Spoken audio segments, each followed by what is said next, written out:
구약성경 민수기 27장 12절에서 23절까지 우리 한 목소리로 함께 봉독합니다. 여호와께서 모세에게 이르시되 너는 이 아바림 산에 올라가서 내가 이스라엘 자손에게 준 땅을 바라보라. 본 후에는 내 형 아론이 돌아간 것 같이 너도 조상에게로 돌아가리니 이는 신광야에서 회중이 분쟁할 때에 너희가 내 명령을 거역하고 그 물가에서 내 거룩함을 그들의 목전에 나타내지 아니하였음이니라. 이 물은 신광야 가데스의 무리바 물이니라. 모세가 여호와께 여짜와 이르되 여호와 모든 육체의 생명의 하나님이시여 원하건대 한 사람을 이 회중 위에 세워서 그로 그들 앞에 출입하며 그들을 인도하여 출입하게 하사 여호와의 회중에 목자 없는 양과 같이 되지 않게 하옵소서. 여호와께서 모세에게 이르시되 눈의 아들 여호수아는 그 안에 영이 머무는 자니 너는 데려다가 그에게 안수하고 그를 제사장 엘르아살과 온 회중 앞에 세우고 그들의 목전에서 그에게 위탁하여 내 존귀를 그에게 돌려 이스라엘 자손의 온 회중을 그에게 복종하게 하라. 그는 제사장 엘르아살 앞에 설 것이요 엘르아살은 그를 위하여 우림의 판결로서 여호와 앞에 물을 것이며 그와 온 이스라엘 자손 곧 온 회중은 엘르아살의 말을 따라 나가며 들어올 것이니라. 모세가 여호와께서 자기에게 명령하신 대로 하여 여호수아를 데려다가 제사장 엘르아살과 온 회중 앞에 세우고 그에게 안수하여 위탁하되 여호와께서 모세에게 명령하신 대로 하였더라. 아멘. 할렐루야. 하나님의 은혜가 오늘 새벽에 하루의 첫 시간을 주 앞에 드리는 우리 믿음의 가족들에게 함께 하시기를 예수님의 이름으로 축원합니다. 오늘 말씀은 모세가 이스라엘을 이끌 후계자를 세우는 그러한 내용을 담고 있습니다.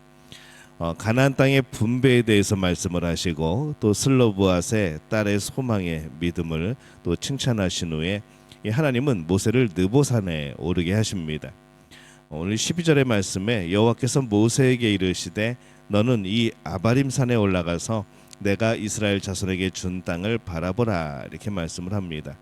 이 아바림은 산맥을 지칭하는 그런 말입니다.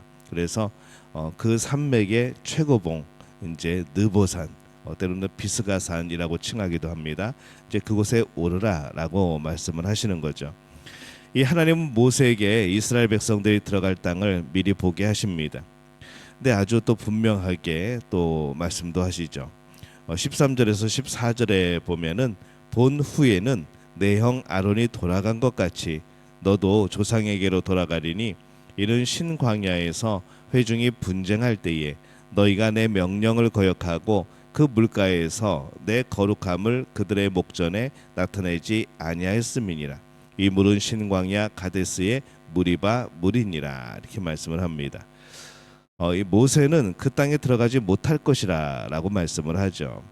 그의 죄 때문에라고 말씀을 합니다.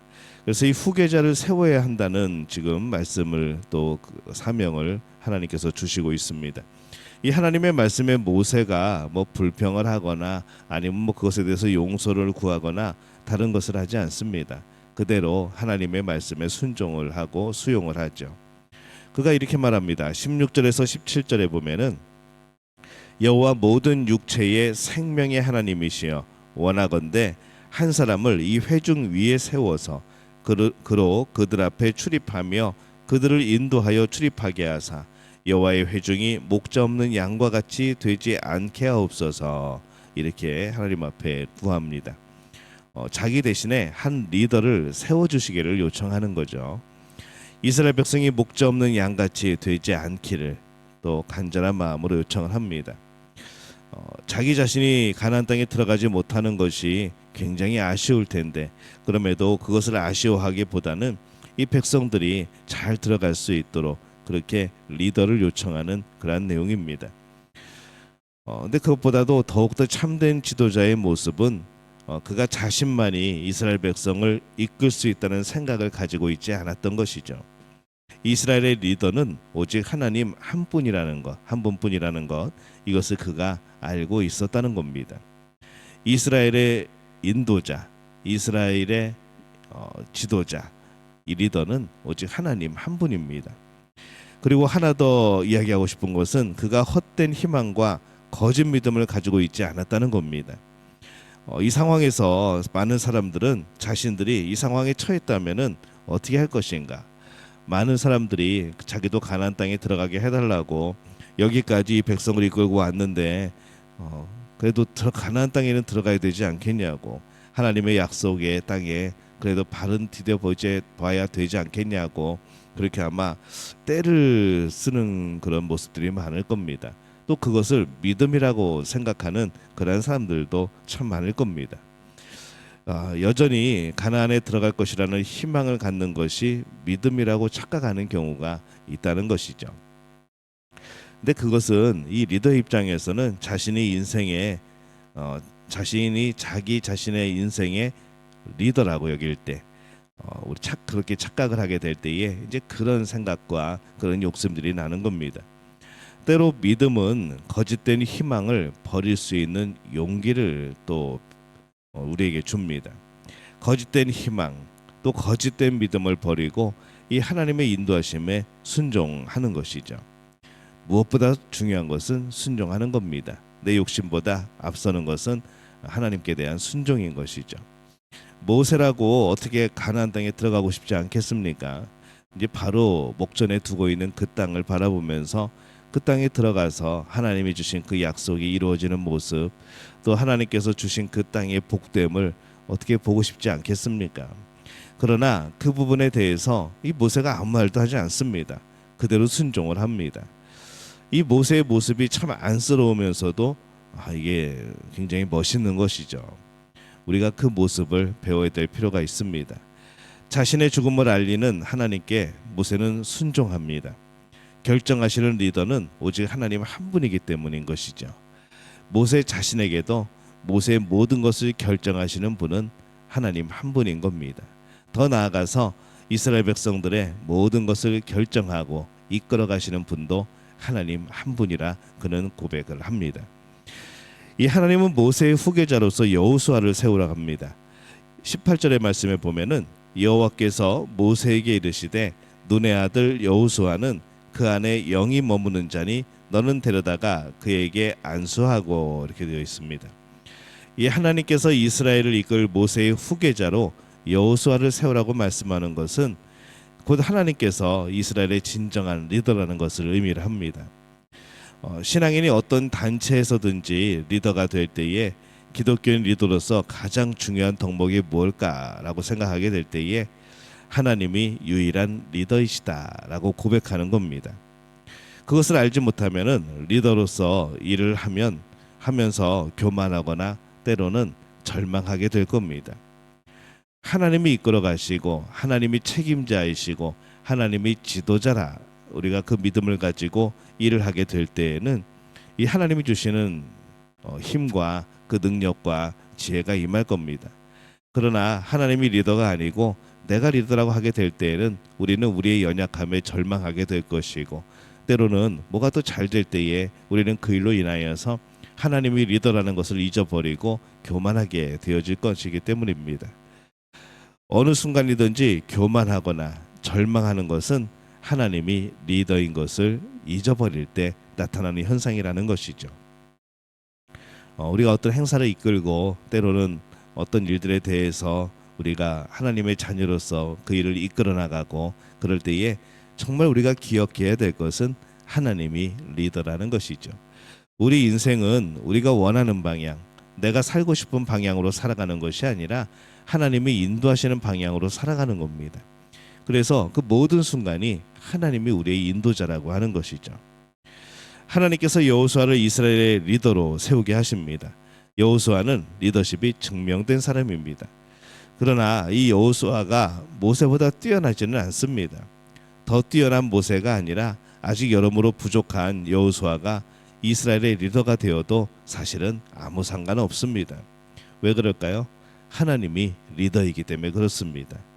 모세를 이끄신 분도 하나님이시고 여호수아를 이끄신 분도 하나님이시라는 거죠. 하나님께서 세우시는 리더는 능력도 중요합니다. 여호수아가 능력이 없는 사람이 아닙니다. 이미 그 능력이 증명된 사람입니다. 그러나 더욱더 중요한 것은 이 순종이라는 것이죠. 아무리 능력이 뛰어나도 하나님께 순종하지 않으면 그 약한 사람의 능력이 나타나는 것이죠. 우리가 살아가는 모든 일에는 이 하나님의 일에는 하나님이 드러나야 되는 겁니다. 우리의 능력이 드러나는 게 아니라 하나님의 능력이 드러나야 되는 것이죠. 그게 정말로 일 잘하는 겁니다. 하나님께 순종하면 하나님의 능력이 나타납니다. 그래서 우리 모든 하나님의 자녀들은 이 하나님 말씀에 하나님께 순종할 때에 능력이 나타나는 겁니다. 하나님께 순종하지 않고 여전히 내 생각대로, 내 사상, 내 철학대로 그렇게 뭔가를 하려고 한다면 결국에는 내 능력만 드러나는 것이죠. 그래서 신앙인 리더는 항상 하나님께 순종하는 것이 가장 중요하다라는 것을 우리는 늘 기억하고 명심해야 됩니다. 여호수아가 리더로 세워집니다. 하나님께서 이끄시기 때문에 사람의 리더가 바뀌어도 모세보다 더 부족하여도 이 가나안 땅 점령하는 것을 훌륭하게 수행할 수 있게 됩니다. 순종함으로 수행하는 것이죠. 그러면 하나님의 능력이 나타나는 겁니다. 하나님이 우리의 유일한 리더입니다. 이 슬르브앗의 딸들이 가나안 땅을 소망한 것도, 모세가 가나안 땅에 대한 소망을 깨끗이 단념하는 것도 이 모두가 위대한 믿음이라는 것이죠. 왜냐하면 그 땅이 중요한 것이 아니라 그 땅을 주신 하나님께 순종하는 것이 가장 기본적인 출발이기 때문에 그렇습니다. 그래서 슬로보앗의 딸들이 그렇게 땅을 소망하면서 간구한 것도, 모세가 그 땅에 아쉬움이 있지만 들어가 보고 싶지만은 하나님이 아니라고 할 때에 단념하는 그 모습, 순종하는 모습도 참 위대한 믿음이 되어집니다. 하나님의 뜻을 가장 중요하게 바라보는 그런 자세와 마음에서 나온 그런 일들이기 때문에 그렇습니다. 우리는 늘 고백해야 됩니다. 오직 하나님만이 리더입니다. 그리고 믿어야 됩니다. 하나님은 참으로 우리에게 선하신 분이라는 것을. 우리를 위해서 일하시지 결코 우리를 해롭게 하시는 그런 리더가 아니라는 것이죠. 그렇기 때문에 가는 것이 하나님의 뜻이면 가는 것이고, 멈추는 것이 하나님의 뜻이면 멈추면 됩니다. 오직 하나님만이 우리의 유일한 리더라는 것을 명심하고 날마다 하나님의 이끄심에 순종하며 살아가는 그런 복된 우리 믿음의 가족들이 되어지시기를 예수님의 이름으로 축원합니다.